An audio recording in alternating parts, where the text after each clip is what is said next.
રસ્તા પર જોખમી સવારી સાથે વાહન ચાલકો બેફામ બન્યા, જોખમી સવારીનો વિડીયો વાયરલ થયો। અમદાવાદના ધંધુકા રોડ પરથી કાયદાનો સરેઆમ ભંગ કરતો એક ચોંકાવનારો વિડીયો સામે આવ્યો છે। આ વાયરલ વિડીયોમાં એક ખાનગી પેસેન્જર ગાડી ક્ષમતા કરતાં વધુ મુસાફરોથી ખચોખચ ભરેલી જોવા મળી રહી છે। હદ તો ત્યારે થઈ જ્યારે ગાડીની અંદર માણસો ઠાસીને ભર્યા હોવા છતાં તેની છત પર જોખમી રીતે કેટલાક ટુ વ્હીલર બાંધીને સવારી કરવામાં આવી। રસ્તા પરથી પસાર થતા એક કાર ચાલકે સમગ્ર ઘટના કેમેરામાં કેદ કરી લીધી હોવાનું અનુમાન છે। ન્યૂઝ 18 ગુજરાતી આ વાયરલ વિડીયોની પુષ્ટિ કરતું નથી। ટ્રાફિક નિયમો અને માનવ જિંદગીની કોઈ પરવા કર્યા વિના રોડ પર દોડતી આ મોતની સવારીનો વિડીયો સોશિયલ મીડિયા પર ભારે વાયરલ થઈ રહ્યો છે।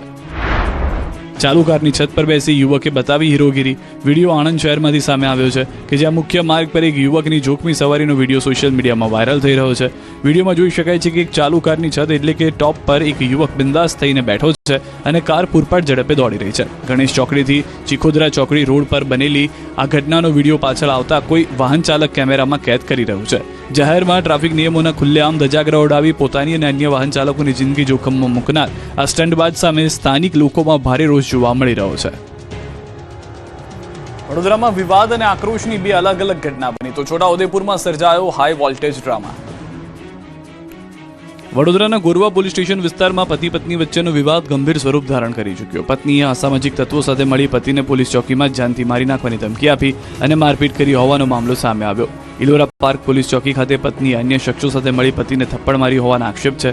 સમગ્ર ઘટનાને લઈને ગોરવા પોલીસે ઉર્વશી નાઈ, વિજય ઉર્ફે મનીષ રાઠોડ, આશિફ શેખ અને સબ્બીર વાઘેલા વિરુદ્ધ ગુનો દાખલ કરી ચારે આરોપીની ધરપકડ કરી। નોંધનીય છે કે અગાઉ ઉર્વશીએ પતિ અને સાસરિયા સામે શારીરિક તેમજ માનસિક ત્રાસની ફરિયાદ નોંધાવી હતી, જે મામલો હાલમાં કોર્ટમાં ચાલી રહ્યો છે। વડોદરાના બિલ ગામમાંથી તંત્ર અને કોન્ટ્રાક્ટરની લોલમલોલની કામગીરી ઉઘાડી પડતા ચોંકાવનારો વિડીયો સામે આવ્યો। અહીં તાજેતરમાં જ કરોડોના ખર્ચે નવો જ રસ્તો બનાવ્યો હતો, પરંતુ આ રોડ બનતાની સાથે જ બિસ્માર થઈ ગયો। રોડના કામમાં એટલી હલકી કક્ષાના મટીરીયલ વપરાયું છે કે હાથ લગાડતા જ આખો રોડ ઉખડી રહ્યો છે। સોશિયલ મીડિયા પર વાયરલ થયેલા વિડીયોમાં સ્પષ્ટ જોઈ શકાય છે કે સ્થાનિક લોકો પોતાના હાથથી જ આખો રોડ ઉખાડી રહ્યા છે, જેને પગલે કોન્ટ્રાક્ટરની કામગીરી સામે ગંભીર સવાલો ઊભા થયા છે। જનતાના ટેક્સના પૈસાનું પાણી સ્થાનિક રહીશોમાં ભારે આક્રોશ જોવા મળી રહ્યો છે। ગ્રામજનોએ સમગ્ર કામગીરીની વિજિલન્સ તપાસ કરીને ભ્રષ્ટ કોન્ટ્રાક્ટર અને જવાબદાર અધિકારીઓ સામે તાત્કાલિક કડક પગલાં લેવાની માંગ કરી છે। છોટાઉદેપુરમાં હાઈ વોલ્ટેજ રાજકીય ડ્રામા સર્જા। છોટાઉદેપુર અને કદવાલ તાલુકા પંચાયતના પ્રમુખ ઉપપ્રમુખની ચૂંટણી ભારે કટોકટી વચ્ચે યોજાઈ, જ્યાં ભાજપ અને આમ આદમી પાર્ટી વચ્ચે ટાઈ પડી। આપના સભ્યોએ પોતાના 3 ઉમેદવારોને ઉઠાવી જવાનો ગંભીર આરોપ લગાવ્યો, તો હાજરમાં રહેલા ભાજપના 13 સભ્યોની મદદથી છોટાઉદેપુર તાલુકા પંચાયતમાં ભાજપનું બોર્ડ બની ગયું છે। ભાજપની આ જીત બાદ છોટાઉદેપુરમાં સાંસદ અને તેમના સમર્થકોએ ભારે ખુશી વ્યક્ત કરી, જેમાં સાંસદ પોતાની ગાડીમાં બંદૂક લઈને નીકળ્યા હોવાનો વિડીયો સોશિયલ મીડિયા પર જોરદાર વાયરલ થઈ રહ્યો છે, જે હાલ સમગ્ર પંથકમાં ભારે ચર્ચાનો વિષય બન્યો છે। રાજ્યમાં ગુનેગારો હજુ પણ બેફામ છે, ક્યાંક ચોરી તો ક્યાંક લૂંટ તો ક્યાંક કૌભાંડ। રાજકોટમાં દુષ્કર્મ અને પોક્સો કેસની પીડિતાના કાકાની હત્યાના મામલે પોલીસે મોટી કાર્યવાહી કરી। ફરિયાદ નોંધાયા બાદ 781 દિવસથી ફરાર રહેલા દુષ્કર્મ અને પોક્સોના આરોપી મહેન્દ્રસિંહ અને યશપાલસિંહને આખરે પોલીસે ઝડપી પાડ્યા। રાજકોટ રેન્જ આઈજી નિર્લિપ્ત રાય દ્વારા 4 પોલીસ અધિકારીઓ સામે સસ્પેન્શનની કાર્યવાહી કરવામાં આવતા ગ્રામ્ય પોલીસ તંત્ર હરકતમાં આવ્યું। 2 વર્ષ સુધી આરોપીઓને ન પકડી શકેલી પોલીસે ગણતરીની કલાકોમાં બંને ફરાર આરોપીઓને ઝડપી પાડ્યા। મહીસાગર જિલ્લામાં ચકચારી બનેલા કરોડો રૂપિયાના નલ સે જલ કૌભાંડમાં સીઆઈડી ક્રાઇમ વડોદરાની ટીમે વધુ 2 શખ્સોની ધરપકડ કરી। પકડાયેલા આરોપીઓમાં વાળીનાથ ગામના સરપંચ કમ કોન્ટ્રાક્ટર નરેન્દ્ર પટેલ અને બાબુસિંહ રાઠોડ નામના વ્યક્તિનો સમાવેશ થાય છે। આરોપી નરેન્દ્ર પટેલે જિલ્લાના 8 જેટલા ગામોમાં નલ સે જલ યોજના અંતર્ગત કામગીરી હાથ ધરી, જેમાં મોટા પાયે ગેરરીતિ આચરવામાં આવી હોવાનું સામે આવ્યું। જ્યારે અન્ય આરોપી બાબુસિંહ રાઠોડ પર આરોપ છે કે તેણે જોખા, શિવરાજપુર અને છલ્લા બારિયાના મુવાડા ગામની પાણી સમિતિના બેંક ખાતાની અધધ રૂપિયા 35,85,000 પોતાના અંગત બેંક ખાતામાં ટ્રાન્સફર કરી લીધા હતા। ક્યાંક દીપડા તો ક્યાંક ખૂંખાર મગર, અનેક વિસ્તારોમાં પ્રાણીઓએ લોકોને ડરાવ્યા। હાઈવે પર દીપડાના આટાફેરાથી વાહન ચાલકો ધ્રુજ્યા। સાબરકાંઠાના વિજયનગરમાં દીપડાની લટાર મારતો વિડીયો વાયરલ થયો। પાલ ચેકપોસ્ટ પાસે સ્ટેટ હાઈવે પર દીપડો દેખાતા વાહન ચાલકોના શ્વાસ અદ્ધર થઈ ગયા। રાત્રિના અંધારામાં હાઈવેની વચ્ચોવચ્ચ દીપડો આવી જતા ત્યાંથી પસાર થતા વાહન ચાલકોમાં ભારે ફફડાટ વ્યાપી ગયો। આ દરમિયાન એક જાગૃત વાહન ચાલકે પોતાની ગાડીની લાઇટના અજવાળે આ દીપડાનો લાઈવ વિડીયો કેમેરામાં કેદ કરી લીધો, જે હવે સોશિયલ મીડિયામાં જોરદાર વાયરલ થઈ રહ્યો છે। મહત્વનું છે કે આ સ્ટેટ હાઈવે પરથી રાત દિવસ હજારો વાહનો પસાર થાય છે, ત્યારે રસ્તા પર દીપડાની હાજરીથી સ્થાનિકો અને મુસાફરોમાં ભયનો માહોલ જોવા મળી રહ્યો છે। વિડીયો વાયરલ થયા બાદ હવે સ્થાનિક લોકોમાં ફફડાટ વધી ગયો છે અને તેમણે વન વિભાગ પાસે તાત્કાલિક આ દીપડાને પાંજરે પૂરવા ઉગ્ર માંગ કરી છે। આ તરફ ગીર સોમનાથની ગીરગઢડાની હરમડિયા ગામમાં અંતે 2 દિવસની ભારે જહેમત બાદ અંદાજે 11 ફૂટ લાંબા મગરને પાંજરે પૂરવામાં વન વિભાગને સફળતા મળી. 3 દિવસ પહેલા બાળક પોતાના પિતા સાથે સાંગાવાડી નદી કાંઠે હાથ પગ ધોવા ગયો ત્યારે અચાનક મગરે પિતાની નજર સામે જ બાળકને ખેંચી લીધો.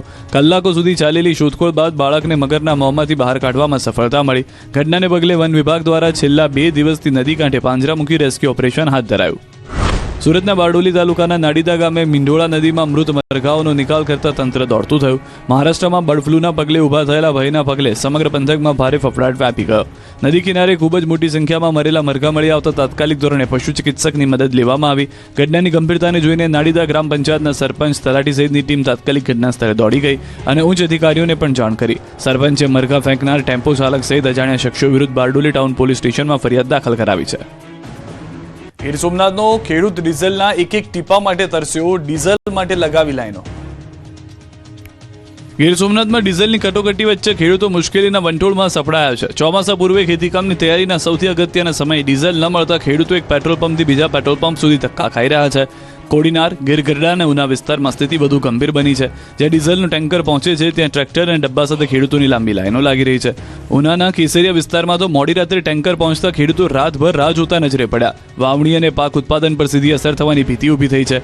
ખેડૂતો સરકાર અને તેલ કંપનીઓ સામે રોષ વ્યક્ત કરી તાત્કાલિક પૂરતો ડીઝલ પુરવઠો ઉપલબ્ધ કરાવવાની માંગ કરી રહ્યા છે.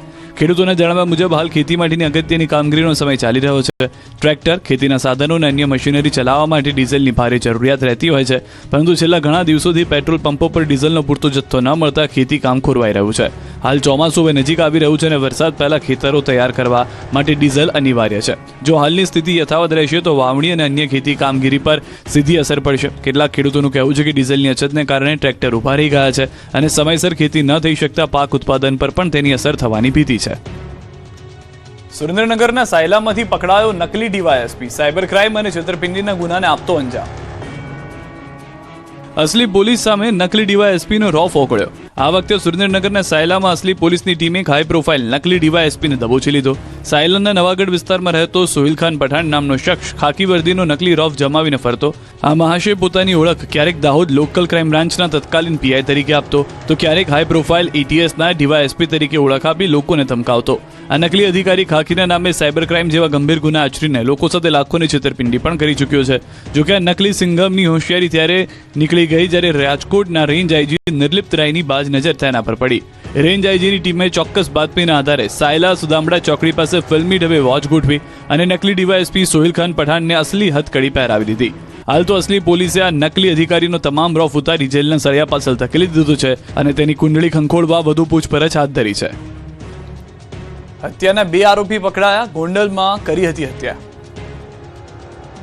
ગોંડલના ભગવતપરામાં હત્યાના કેસમાં 2 આરોપીને ઝડપી લેવાયા છે. 20 મેની રાત્રે 45 વર્ષના વ્યક્તિ પર છરી અને લાકડી વડે હુમલો કરાયો, જે બાદ રાજકોટ હોસ્પિટલમાં સારવાર દરમિયાન ઇજાગ્રસ્ત વ્યક્તિનું મોત થયું.